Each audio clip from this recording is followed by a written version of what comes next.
তোমরা সবাই কেমন আছো? আশা করি তোমরা সবাই খুব ভালো আছো। তোমাদের কাছে আবার একটা নতুন ভিডিও নিয়ে চলে এলাম। আজকে হবে পুরুলের ঝাল। এটা অনেকে পুরুল বলে, অনেকে আবার ধোদল বলে। তো এইটাই তোমাদের সাথে শেয়ার করব। চলো তোমাদের দেখিয়ে দিই কী কী উপকরণ লাগছে এটা ঝাল করতে গেলে। তো এখানে আমি কিছুটা আদা রসুন নিয়ে নিয়েছি, জিরে, কাঁচা লঙ্কা, টমেটো কুচি, সর্ষে, পেঁয়াজ কুচি। তো চলো তোমাদের সাথে শেয়ার করা যাক। গরম হয়ে গেছে, তো কেটে রাখা পেঁয়াজ কুচিটা আমি দিয়ে দেব।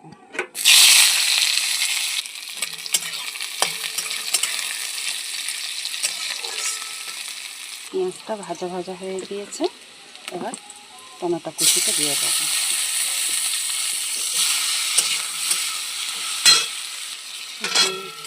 টমেটোটা একটু ভাজা ভাজা হয়ে গেছে,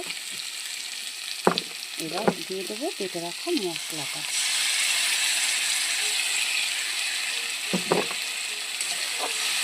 মশলাটা দিয়ে একটু ভালো করে কষিয়ে নেব। মশলাটা একটু কষানো হয়ে গেছে, একটু দিয়ে দেবো পরিমাণ মতন নুন, দিয়ে দেবো হলুদ গুঁড়ো। ভালো করে হলুদ গুঁড়ো দিয়ে ভালো করে একটু কষিয়ে নেব। তো মশলা একটু কষানো হয়ে গেছে, এবার আমি কেটে রাখা ওই পুরুলটাকে দিয়ে দেব।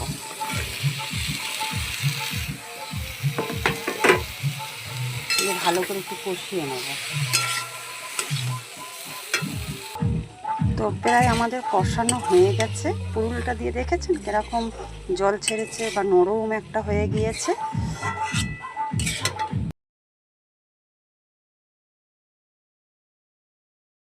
পুরুল এরমভাবে রান্না করলে টেস্টটা কিন্তু খুব সুন্দর হয়। তো পুরুলের আরও অনেক রকমই রেসিপি আছে, কিন্তু এটা আরও সুন্দর লাগে, সেই জন্য আজকে আমি এটা করলাম। তো যদি ভালো লাগে কমেন্ট করে জানাবেন আমাকে। কমেন্ট না করলে জানবো কী করে যে কেমন লাগছে না লাগছে। একটা লাইকও করে দেবেন। কালারটা কত সুন্দর হয়েছে।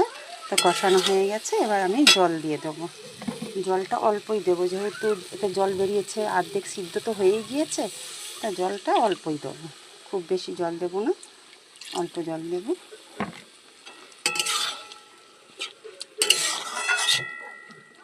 কত সুন্দর কালারটা হয়েছে। যেরকম কালারটা সুন্দর হয়েছে কিন্তু অতটাই টেস্ট হয় খাবারটা।